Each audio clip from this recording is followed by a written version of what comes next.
today we're chatting about overcoming your inner critic. So your inner critic is super strong for so many of us, and it's always telling you like someone else is doing this better, or like you're not cut out for this, or like you're not good enough to do this, and like on and on and on and on. And I think to a certain degree, like we somehow think that this is helping us to do a better job, because like everything that goes on in your mind, it has a reason, and usually that reason is to protect you, or to like make sure that you don't get rejected, or make sure you don't like lose the love of someone, because like from a survival standpoint, we really need those things. Like we need to be connected to others, we need to avoid rejection so we don't get like kicked out of the tribe, and like those processes are really innate within us. But the thing is that our mind hasn't realized is it's not really so much a survival issue anymore, because we could survive on our own without our tribe. Like, yes, human connection is very important, but like when it comes to getting food, getting water, shelter, like all of those things, we can probably get those without other people. Like we would have to have money to buy it from them, but we don't rely on them the same way that we used to. But your mind doesn't know this yet. So that inner critic, it's usually internalized as the voice of a parent. So like the way our parents spoke to us, it really sets up that inner voice that we basically like have going on within our head all the time. And like, of course, like when I say like voices in your head, I'm saying it like acknowledging that some people have schizophrenia, and that's a completely different issue. We're talking about like that inner critic that like shows up and like judges you for doing things, and like stops you from doing other things because it doesn't want you to get embarrassed, or for whatever reason. So of course it's like worth making that making note of that difference. But the thing is you can't actually shame yourself into being better at something, and we know that this doesn't work. Like shaming anyone, yourself included, doesn't actually make you perform better. So why do we do it? Why do we keep doing this? Because we think that being critical of ourselves is somehow helping us, or maybe we haven't even noticed, because there's like a moment in between like mindfulness, self-awareness, and like the present moment where a lot of the time we're just operating on autopilot. We're not actually taking a pause to really be present in the moment and be like, okay, like what's going on within my body? What's actually going on within our mind? We're really quick to like jump to these snap decisions, these snap judgments about ourselves. And then we kind of just run with it. Like a thought shows up and we just like take it for a wild ride and go like as far as possible as we can with it. And the reason that this is not a positive thing is because it creates a lot of negative emotion. Like say an event happens and then we interpret that event through the lens of like our experiences, our beliefs, or whatever about ourselves, our self-esteem, which like we're doing all the time anyways. It's a very automatic process. Like we're not usually aware of the lens that we see the world with, and that's why RTT is so powerful, because it allows us to see like what are those lenses that you've been like viewing things through. And this is like a total tangent, but it's on topic, because like speaking of lenses, so there's this really interesting, like I guess it's kind of a GIF that I saw someone do, and they were showing you the same person's face but taken with like multiple different lenses. And if you don't know much about photography, like stick with me, we're drawing on my past experience. But in photography, if you have like a professional camera like a DSLR or whatever, it's gonna have like removable lenses, and so those lenses allow you to see the world differently. There's different focal points, there's zoom lenses, there's prime lenses, and so with these different focal points come different advantages and disadvantages depending on what you want to take photos of. But it's kind of known that like when you look at a person's face, the lens that you choose, it really makes a difference, because this GIF, this like animation, whatever, it was showing like a person's face but through all these different lenses, and some of the lenses really distorted the person's face and made them look really freaking weird, and other ones were like really flattering and made that person look really good. Was the person changing? No, it was simply the lens that you were viewing it through. And this is why it's like so important to come back to our beliefs and start to see the way that we see the world. Like what lens are you viewing it through? Because we're technically looking at the same thing, but we're all going to see it really differently depending like what filters we have, and those filters are our beliefs. So the thing is when we start judging our behavior in the moment and we're just allowing ourselves to like automatically do this, it really sets us up for a lot of like unhappiness, negative feelings, not feeling good about ourselves, because we just have that snap judgment where like, say a client like doesn't answer you for a certain amount of time, and then you're automatically like, oh my god, I must have like quoted them too much, they hate me, like I did a terrible job, all of these things really quickly. And then say maybe they get back to you and they're like, oh sorry, we just had like a really busy couple of days, blah blah. But you've spent all this time in these negative feelings, making yourself feel like really bad because of the way that you were seeing the situation and that self-talk. So mindfulness enters the chat here. Sorry. But like, mindfulness needs to enter the conversation, because that is going to allow you to take a pause and be like, okay, hold on. I'm experiencing this. I'm noticing I'm thinking this. I'm thinking this event means this. And this is going to take practice. And it's not going to feel easy at first, because it's going to feel really weird to you to do this. But the more you do it, the better you're going to get at it, like with anything. And mindfulness is a really powerful practice in anything that you do, but basically all it means is that you're like contacting the present moment and you're just being in that moment. And so some ways that you can do this is like bringing how you feel and the stories that you're making up back to the present moment. And you can be like, I notice that I'm thinking this, or like I feel these feelings in my body. And it's really good to like ground yourself into your body and see, like, explore those feelings, because we spend a lot of time pushing our feelings away.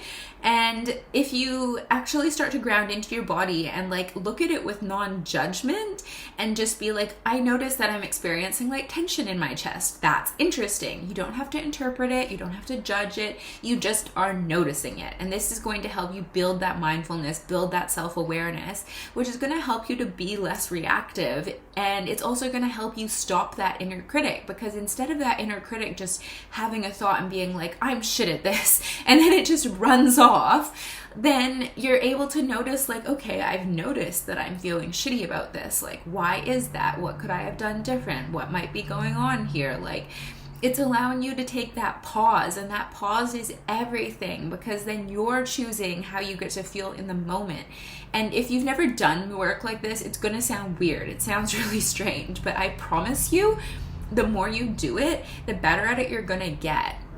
And so also part of this like mindfulness piece that's going to help you overcome the negative self-talk is self-compassion. Most of us are really hard on ourselves, and I'm bringing it back to like what I said before. Shame doesn't make you do better. Like, if there's one thing you walk away from like watching this video or listening to this podcast with, and if you're listening to the podcast, just so you know, you can watch these videos on YouTube. If you're on YouTube, vice versa, you can listen to these on the pod. However you like to consume content, I've got you.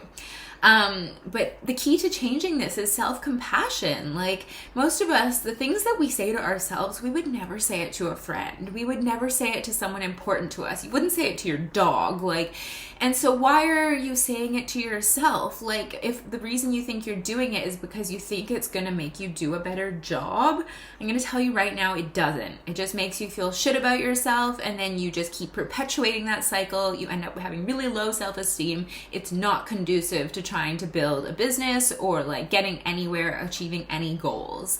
So there's some reasons right now why it's worthwhile to learn how to overcome your negative self-talk.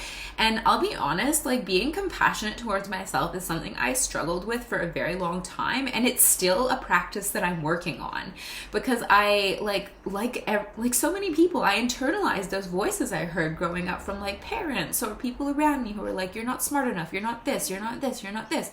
And then that became my internal representation of myself. But I never stopped to take like stock of it and realize like these people are probably like projecting their beliefs onto me, or like they want the best for me but they don't know how to show it because no one showed it to them, like all of these things. So it's really It's been a process of unlearning it, and I'm not gonna lie, it's been taking a lot of effort to learn how to treat myself with self-compassion. But it was really interesting. I was in my positive psychology class the other day, and this was actually what we were going over. We were going over self-compassion, and they gave us some really interesting exercises, and there's me being like, oh, I don't need those. And then something happened like 2 days later that really triggered me, where I was being very self-critical and was kind of shaming myself for something. And I was like, hold on, I'm going to try those exercises and see how I feel afterwards. Because like, I always think like I'm always the ground zero for everything I share with you. And like, I don't share things unless I really feel like it's been effective in my life. So I did that. I did the journaling practice, and like, it blew my mind. Like it cleared it up so quickly for me afterwards. I felt so good, and I felt so much peace, and like felt so much better about the whole situation, where I was like, wow, like we always have the ability to change how we feel in the present moment, like no matter what. Like no one can take that away from you. You always have the ability to choose how you're interpreting events. And especially if it's something that like is very triggering for you, like where maybe like say you see someone else getting something that you really want, and like you've been working on it for a really long time, and then you start beating yourself up about it because you're like, well, why did they get it? Why didn't I get it? Blah, blah, blah. All the things. Like, we're human. This is a very normal human thing to do. But the empowering thing is like you can learn to change that process, and you can make it like a process of self-discovery. So I'm going to share with you the journal prompts. You can either like pause the video, do them like as I'm telling them to you. You can come back to this later. You can save it for later, but I really want you to remember this, like file it away in your brain somewhere the next time you have a moment where you're being extremely self-critical. And I want you to come back to this and like do the journal prompts. Like, I promise you, it's so easy, and it will totally transform how you feel. And if you're having like a moment where you're struggling with negative self-talk, like this is going to really help you. So the first questions is like, what's going on in your mind? Like, just write it out. What are you thinking about? What are you feeling about? No judgment, just put it down on the paper. The second is like, label the feeling, and there might be multiple feelings going on, but really getting clear, like, what are the feelings you're actually feeling right now? The third one is like, what do these mean to me? And this is powerful. Like, this is what I always tell everyone with RTT is like, it's not the events that happen to you, it's the meaning that you create out of those events that really dictates how you feel about yourself. The next one is, what else is this linked to?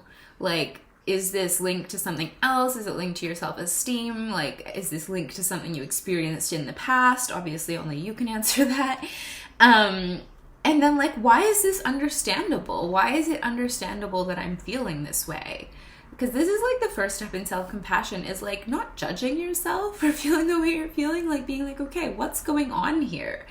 The next one is validate your emotions. So much of the time I see people going around everywhere. They're trying to get other people to validate their feelings. I think to a certain extent, this is normal. We want other people to validate our feelings, but if people don't, it's really easy to start to get like into this headspace of no one understands me, nobody gets me, and that feels really bad. So you can be the person to validate your own emotions. Be like, okay, it's totally understandable you feel like that because of X, Y, and Z. Like, just be nice to yourself. This kind of builds on this, but like, while your emotions are understandable and valid, do they include an unhelpful assumption or bias? And this is really where it comes in with that lens that I was talking about earlier. Like, most of the time when you're experiencing a negative emotion like this, it's because of a story you're telling yourself. So if like your friend doesn't message you back for a day, and the story you're telling yourself is like, they must hate me. How do you know that? You don't know that. That's an unhelpful assumption. And the more you can start to pick these apart and notice when you're doing them, like, this is when you take back your power. Like, this is a super powerful practice. So the next one is, what's an alternative view you could take? Like, let's reframe the situation. Like, something else might be going on. Maybe your friend left their phone at home.